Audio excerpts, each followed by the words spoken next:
Diet எடுத்தாலும் சரி, மாசத்துல ஒரு நாளோ இல்ல வருஷத்துல ஒரு நாளோ பிரேக் பண்ணுவோம் பாத்தீங்களா, அந்த ஒரு நாள் பிரேக்கிங் வந்து மொத்தத்தையும் பிரேக் பண்ணிடும்.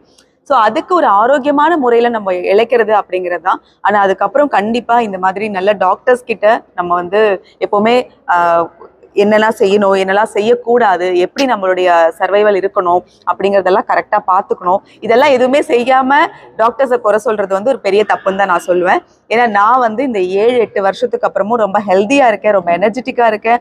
அது என்னோட யூடியூப் பார்க்குற எல்லாருக்குமே தெரியும்.